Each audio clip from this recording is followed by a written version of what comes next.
Well, hello again, everyone, and welcome to our latest webcast that we're bringing you from Travel Weekly as part of our Roadmap to Recovery series. And I'm joined this morning by Paul Cleary of Caribtours, by Gemma Antrobus of Haslemere Travel, and by Chris Wright from Sunvil. So welcome, everyone. You're joining me a few days now after the latest update on the traffic light system. So on Thursday last week, we obviously it was reviewed and a few more destinations went green, a couple more went red, of course. But I'm going to come to you first, Paul, because crucially in that list were quite a number of Caribbean islands, which for your business must have been pretty significant. Yes, no, thanks, Lucy. It was, our name was Caribtours, but for years we've diversified. We have Indian Ocean, we have Europe, we have America, and of course the Caribbean. But never before have I been more glad that our name is Caribtours than on Thursday night, because it was a pleasant surprise. Because I'm sure, like Chris and Gemma, we all keep our expectations incredibly low before these announcements, because they inevitably end in disappointment. So really pleased, Lucy, really, really pleased. And we'll see, the phones went crazy pretty immediately. So on Thursday night onwards, but of course, like everybody, I'm waiting for the much bigger news of when the amber restrictions will be eased. I think the amber restrictions being eased is what I'm really looking forward to, the doing away of the self-isolation. But all in all, yeah, it was nice to have a smile on our face on Friday when we had our weekly meeting.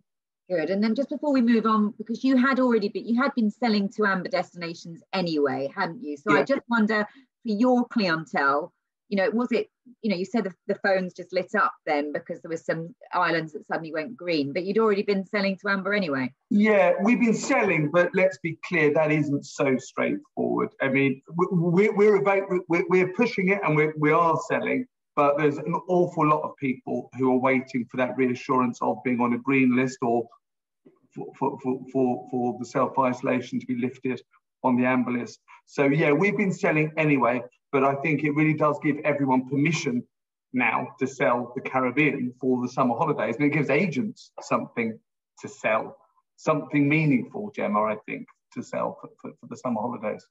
Yeah, all right, good. Well, Gemma, I'll come to you in a sec, but let's just talk to Chris, because Chris, you and I spoke just ahead of the announcement being made, and you weren't really expecting too much for the Eastern Med, were you, where you predominantly sell? So, what was your reaction when Thursday's announcement came? I think the difficult part was between speaking to you on Wednesday and the announcement. There were more and more sort of rumours and thoughts that Greece, some of the Greek islands were going to be added. And I think right up until the last minute, there was a strong possibility that they were going to be there. And so you sort of build your hopes up. But as I said to you on Wednesday, we weren't expecting too much. We have got people that are travelling whilst it's amber, but as Paul's just said, the numbers are minimal. I think we're punching above our weight in the number of people we're managing to get away, because we're sort of dedicating a lot of time to explaining testing and that sort of thing. But I think the big blow for me was the fact that we didn't get more of an outline as to what's going to happen with this amber not needing to quarantine, isolate when you come back from the amber destination. And I think what the big push now is to make sure that comment about next month, hearing about it next month, it really does need to be early in July that we push for more information around that to make sure that I think either way, when countries get added or taken away, I think if we can get that isolation removed from amber list destinations, it'll be a game changer, because then people will be able to say, okay, well, even if it's green at the moment and it goes to amber, at least I don't have that barrier that I'm going to have to isolate potentially when I get back. So that's the big push now. And also to get some guidance around why certain destinations weren't added and why others were. And I think it's great news for Paul, and I'm so pleased for the Caribbean and those that do the Balearics and that sort of thing. But it's just to get that clarity, and we spoke about this on Wednesday, some clarity around what the restrictions are, why some are being added and some aren't, just so that destinations can work towards getting themselves on the green list, really. Yeah, well, you're absolutely right. Lots of people have said if Malta and some of the Balearic Islands and Madeira have gone on, then there are plenty more that should also have gone on. And that's where we just completely don't understand, and we need that transparency. Let's come on to talk about that amber, the requirements around amber in a second, but let's bring Gemma in. I'm interested, Gemma, because obviously we had lots of people telling us that sales were going through the roof and the phones were off the hook, but there were quite a few agents on social media saying, well, we're not seeing that. So I wonder what your reaction or your experience was. In reality, the phones are not ringing off the hook, because I think there's still so much uncertainty. And I think, you know, Angela Merkel and her comments that were very well timed with that announcement have just made people even more uncertain, because now they're not just worried about coming back into the UK, they're worried about what the destination they're going to is going to do. And we've seen that over the weekend with Portugal suddenly announcing the quarantine if you're not double vaxxed, Malta doing the same thing. There's talk of, obviously the Spanish have now tightened their restrictions, which includes the Balearics. So we suddenly get the Balearics as a green go destination. And then all of a sudden there's restrictions to entry, which hadn't been there in the last few weeks. So yes, there have been people who have pressed the button and said, yes, let's go ahead. But on the flip side of that, there's all the destinations that didn't come on the green list, USA particularly, where we've got some big bookings that are supposed to be heading out to the USA over the summer that are just saying, we just don't see it now. We just don't see that we're going to be able to have that or take that trip, lots of multi-center. And so it balances itself out. There's been a lot of work to do over the last few days. It's not necessarily all been positive, but we've got to see that we are still moving forward. And the talk of this announcement to do with the lack of quarantine or self-isolation if you've been double vaccinated, this is the real pinnacle for us, because that amber list is the longest list that we've got of all of the different colours. And if we change that, those parameters for amber travel in the not too distant future, so I'm talking about like the next week or so, we move into July, the end of this week, that can help us massively. And I think it can help consumer confidence as well. And then all the difference that it is an extra test on day 8. And you've not got to worry about, taking time off work at the end, or if you can't, and that kind of thing. So yes, it's brilliant that we've got some extended green list destinations. But it's not quite the announcement that I thought we would have, especially with the amount of leaks that had gone to the national press earlier in the week around this quarantining from amber destinations if you've been double vaxxed. Yeah. All right. Well, let's get you all to talk about this amber thing. I mean, Chris talked about it, saying how absolutely would be a game changer. Gemma, you've called it the pinnacle. That's the key thing. And Paul, you touched on it being really important. And yet we don't know when that announcement's going to be. And there's a lot in the press suggesting that even when the announcement comes, it's probably not going to be until August that it perhaps comes into effect. And is that going to be a bit late for many in the industry? Yeah, I mean, I think it is the game changer, and that is when we can all say we're moving forward with confidence. That announcement, I think we're all a bit confused because the government's put a gun to its own head here. They're allowing UEFA officials to come over for Euro 2020 and not quarantine. They're allowing 160,000 people, and many of them will be overseas visitors, I'll tell you that, into Silverstone for the British Grand Prix. There'll be 60,000 people at the semi-finals and at the finals. It's becoming more difficult for us to understand this policy. So I hope that this isn't a ploy to keep people not travelling until the end of summer, because I think, as Gemma said, if we get this good news in the next week and in the next 10 days, I don't know if you can save summer, but it will be a lifeline for many, many agents that they can sell something, they can get some departures away. And like everything with this government, your hopes get up. You allow yourself to get your hopes up, don't you, Gemma? You hear these leaks and you think this is what's going to happen, and then nothing. I think we'll wait and see, but that will be the most important thing we can get, because travel isn't going to resume normally for a very long time. But just easing those restrictions on amber, I think it's the most any of us could hope for, and I hope we get it in the next week. Okay, are you confident we might get it in the next week, Chris? I mean, we still don't know what the government will do about children. This is still very much around adults, and one would perhaps assume if you've got 2 vaccinated adults, the children will, if they're under 18, they can perhaps go with a negative test. But we don't know that yet, do we? And that would be crucial for the summer holidays. Definitely, and it's certainly how we're pushing forward now with lobbying efforts is that we need to know sort of early July. I think the big thing with it as well is not only the dropping the requirement for isolation, it's this whole messaging as well. So we've currently got the message that you should not travel to amber destinations. And that's a huge thing, especially for our sort of elder, law-abiding customers. And we've got a whole team that are working on talking to people, talking through the legalities of it, saying that it's not illegal to travel to amber destinations, but quite often you get people that just say, the government is telling us we shouldn't travel to an amber destination and we follow government advice.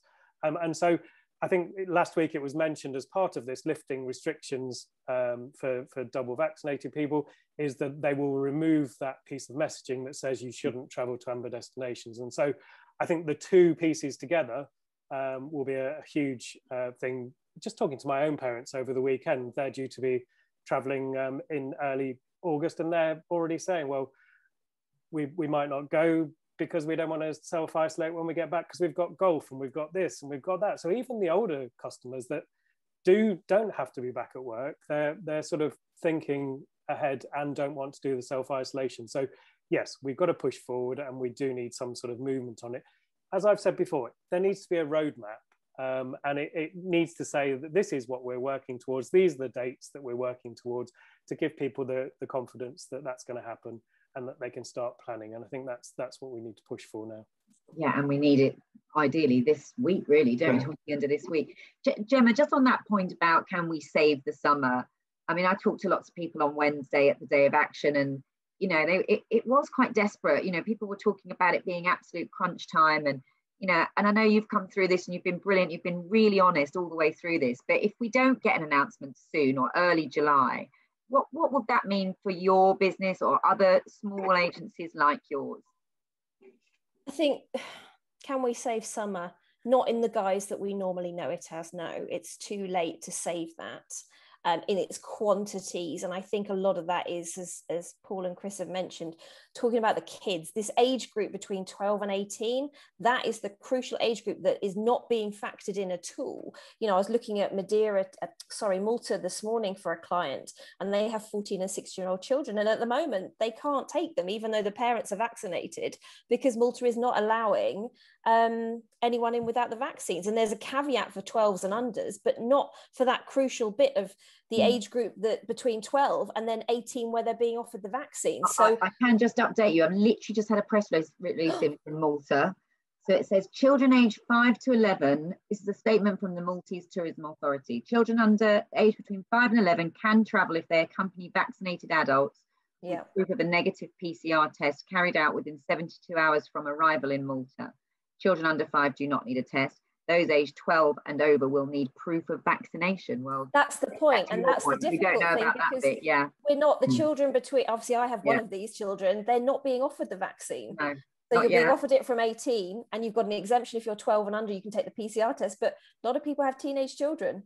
So, you know, where do we go with that one? So it's not going to be the summer that we want it to be. We may be, speaking for myself and for other small agencies, we will be able to get some clients away. We have some clients that are more bold. And a lot of that is because we've spent, like Chris was saying, a lot of time nurturing these clients, feeding them with the information, instilling the confidence in them, which in the grand scheme of things, if we were doing the volume of business that we would normally do, we wouldn't have the time to do it.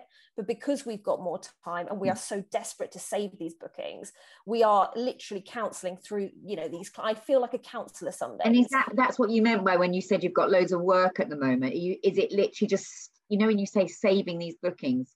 Doing everything you can. And even when they're coming through and saying, actually, we're not really that sure, it's like, you know, what psychology can I pull out now that's going to try and convince them to go? You know, can I get them to, you know, hang them along for another week to see if we get another announcement? You know, would the change in the, you know, the amber and the lack of self-isolation, would that make a difference? And all of these kind of things. You know, we've got a new health minister and that could make a huge difference too. It's like, what can we do? And, you know, sometimes I think short of packing their suitcases and taking them to the airport, I've literally done everything for them. And, you know, that wouldn't be possible if we were at, you know, normal numbers. So I think we will get some people away this summer.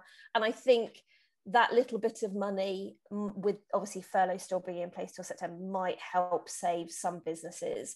It won't help save all. And a lot of that comes down to, do you have that relationship with your clients? Are your clients resilient? Are you able to do that? So, you know, unfortunately, not everyone will get through this summer, regardless of what size you are. You know, we've seen it already.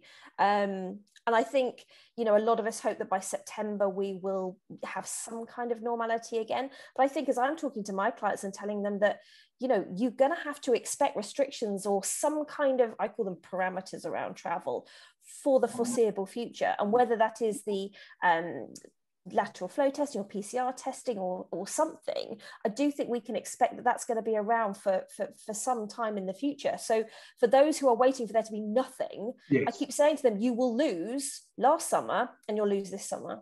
Okay, that's a good point. So if people are waiting for it to go absolutely back to normal, that's going to be a very long waiting a lot longer. Yeah. Oh, that's how I feel anyway. Yeah. Well, you were just nodding there. Do you feel the same? Yeah, no, I do, because I was watching one of your webcasts last week with Steve Heapy, and I think he's brilliant, and I hang on to his every word, but I disagree with him on that point. He was talking about the fact that travel is going to be far from normal, and we need to get back to, I think normal is going to look different for a long time, and maybe I'm setting my sights lower than everybody else, but I'm with Gemma on that. If we can just get people to travel, I would accept social distancing, I would accept face masks, I would accept a level of testing and the expense that must go with that. The travel is going to be inconvenient for a while longer, at least another 12 to 18 months. Inconvenience after the year and a half we've all had, inconvenience is fine. And I think we'll settle for that. But yeah, there's been a lot of our clients have said the same, Gemma. And for those people who are waiting for things to go back to 2019, they'll be waiting a little bit longer. So we can basically say they're going to have to do some testing, and it is still costly. I mean, we still haven't got testing down. The government hasn't got it down to under 20 quid or 25 quid that other European nations did. It's still, you know, quite expensive and not necessarily reliable in some cases. So that's still a problem. But do your customers are they not worried about that, Paul? They're just, if they're going to go there, they'll pay that? Yeah, it's difficult to say, really. So we predominantly sell at the luxury end of the market. So, I mean, no one wants to pay for stuff, but it all comes down to how much they want to go. And what we have found throughout this seems to be a 50-50 split between those people who haven't got the stomach for it, who want to wait, whether it's for more information, Gemma, or wait until things are back to normal, and those people who are just determined. They're resilient and they're determined. So it's not, I'm not being glib about it, because no one wants to pay for this, but I do have an awful lot of clients who have been willing to accept that expense, because it is expensive for a family of 4 or 5. And it's likely to stay, as you say, both of you are saying, it's likely to be in place in some, you know, in some form for a while. When we come out of this, the hotels will build this into their value-added proposition for their special offers, I'm absolutely sure. But for now, it's an expense that's been borne by the clients, yeah. Okay. Just before we move on from you, Paul, were all the sort of hoteliers on the islands, you know, you said you were pleasantly surprised. Were the islands surprised, and are they ready to receive? You know, are they all ready? And you know, I'm kind of desperate, but are they ready? Good question. Yeah, good question. They're all very pleasantly surprised. Yeah, they're all thrilled. On Thursday night, everybody was buzzing, but I think that's a real typical reaction, and it doesn't necessarily translate into all of our problems are over. So our countries in the Caribbean, many of them have their own entry protocols as well, which we need to kind of make sure that our customers are aware of. So they're delighted with the good news, but everyone's very cautious about this, Lucy, because I'm not going to put a dampener on this, but we all saw what happened with Portugal last week, and that's a cautionary tale for all of us, but it's a move in the right direction. There was as much confusion as there was excitement, because I think a point Chris made earlier on, there are countries in the Caribbean who may be expected to have been on that green list, and they weren't. I'm delighted for the countries that are, and I'm incredibly pleased. But there's many countries that aren't yet on that list. So yeah, but they were thrilled, because it's good news, and there's been precious little good news for many people this last year and a half. And what about the airlift, Paul, out to the Caribbean? Because obviously that's then, I guess it's hard, isn't it? Because they don't know exactly what the demand is going to be. And I know there's not the airlift that you would expect. So no, and Lucy, this is, and all the while, and Chris will tell us a little bit about this with Greece. One of the problems we have is these hotels and villas aren't all lying empty in Greece. They're being filled by Germans. So my hotels in the Caribbean at the moment are being filled by American visitors who are flooding in because they've had no restrictions for the last God knows how long.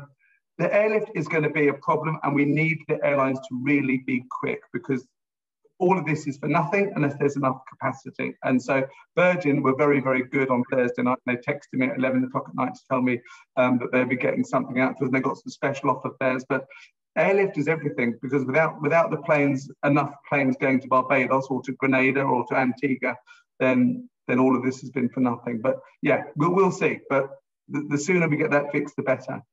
Okay. And Chris, I just wanted to come back to you, because you said we've got to keep the pressure on. Obviously, you were there on Wednesday. We were putting pressure on then, and we always said that would not be the end. But what do we need to do now, when you say, like, to make sure we get this lifting of the requirements around amber? I think the appointment of the new health secretary is an ideal opportunity to get in there afresh. Sajid Javid is going to want to make his mark and be seen to be different to his predecessor.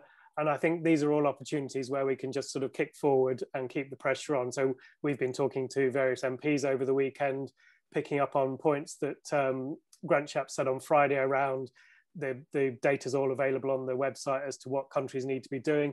And it's not. And countries do feel that they're being duped into being said, you need to do this, and then they get there and then it sort of changes direction again.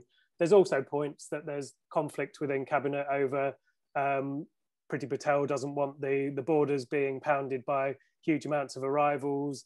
Everybody seems to have their own agenda, and I think it's making sure that we push forward now to fight from all angles, really, just to make sure that our voices are heard. We don't let up the pressure just because a few destinations have sort of been put on that green list, and just keep pounding forward, really, and making sure that our message is getting across. Challenge every time there's an untruth that comes out, which I know with current government is a 24/7 job, but it's making sure that we just keep kicking forward and getting some progress, really.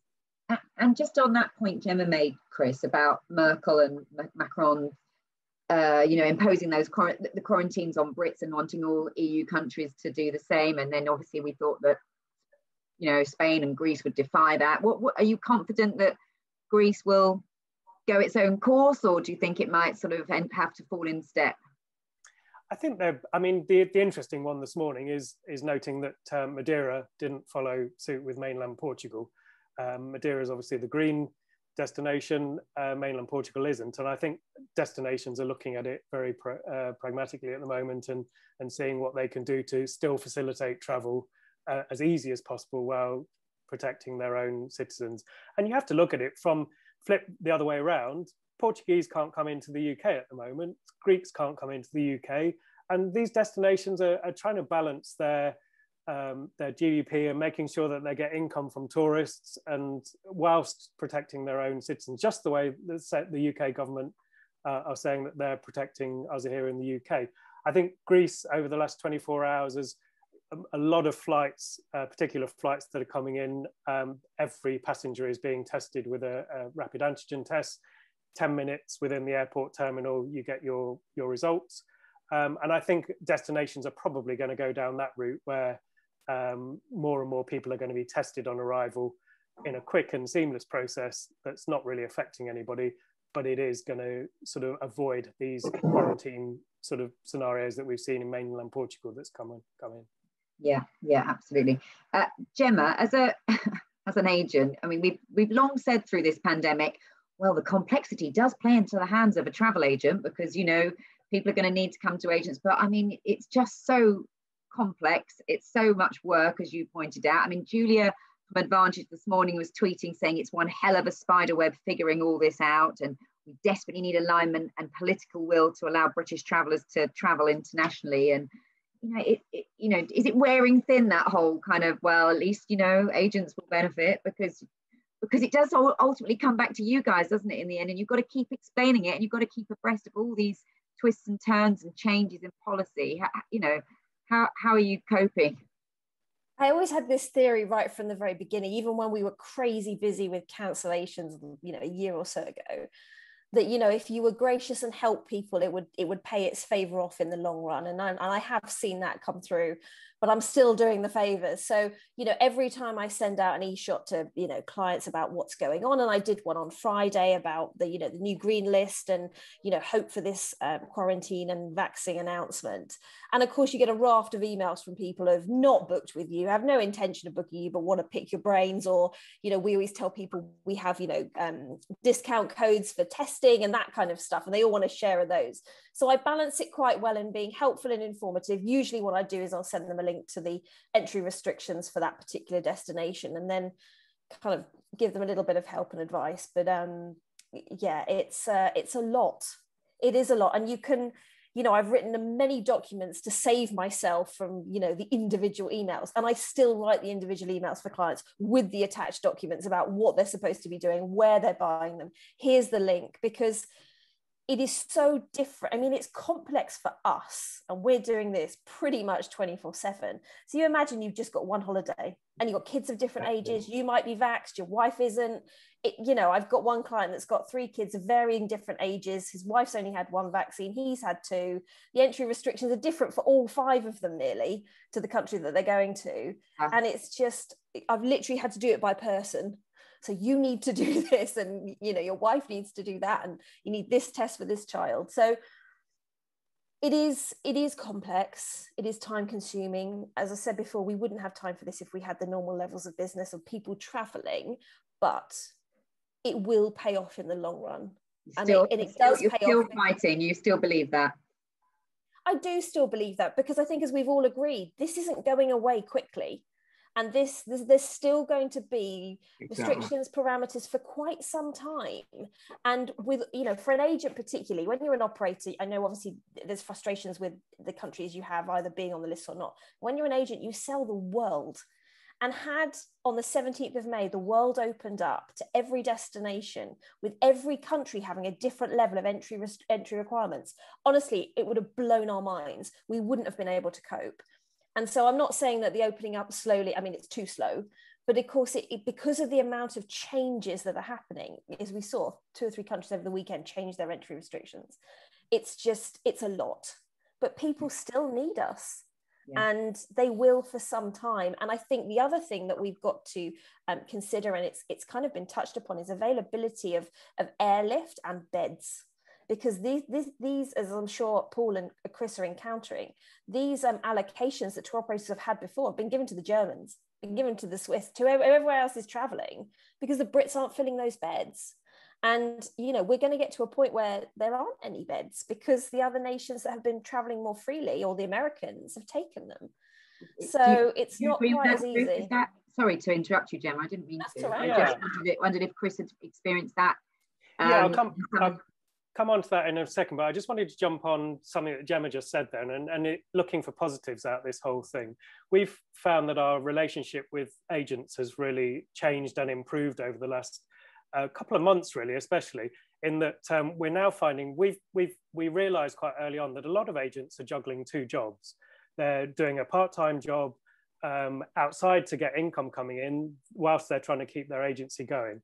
And whereas before we always had agents that were very keen to keep hold of that communication with their client, very reluctant to sort of allow a tour operator to have any dialogue with the client, quite understandably, because they've built that relationship up.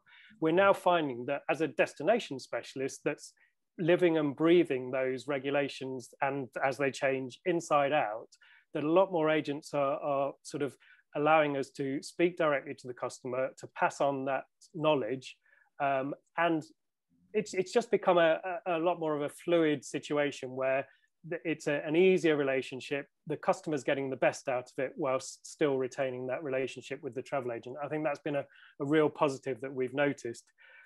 Jumping on to the availability, yes, it's becoming more and more difficult. And we had a sort of a crisis meeting on Thursday night after the announcement, just to look at our bed stock and flight availability sort of going through into the peak season. It's a case now of you get to the stage where you think, well, we can't morally stand there and say, you've got to keep those beds empty for us, knowing that we can't guarantee that our customers are going to be coming in. Some of these people have been without income for the last, 15 months. And a lot of the European governments have been a lot more proactive and giving sort of schemes to supplement income. So there has been income a lot better than we've been getting in the UK, but we can't leave those beds empty. And so you have to sort of look at each individual case and say, okay, well, July, we're going to hand that back to you, try and get your bookings from other destinations. But we really would like to keep that long-term relationship. And so if it's a case of saying, let's look forward to 2022, and if we can sort of tie that capacity into sort of retaining some for August this year, it's just a real juggling act. And we need to make sure that we've got that capacity there should the situation change, but at the same time, not blow our brains and pay out for stuff that we know we're not going to fill.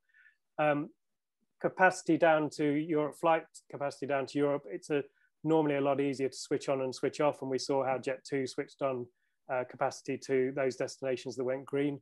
And I think we should be okay there. There is aircraft availability to switch it on, and it's a lot easier to bring crews back and that sort of thing. But again, it's still a juggling act. And as we get closer to August, it's just going to be trying balancing it and keep everything in the air, really. Yeah, well, we've always said, haven't we, planning through this for any of your businesses must just be absolutely impossible. I don't know how you've done it. I think the next review date of the traffic light list is July the 19th, but obviously we desperately need an announcement sooner than that on this amber list. So we'll all be watching that closely, as I'm sure you will be as well. But for now, I'd like to thank you all for your time and for your insight, and wish you all the best. So thank you to Paul from Caribtours, to Gemma from Haslemere Travel, and to Chris from Sunvil. Thanks, everyone. Thank you.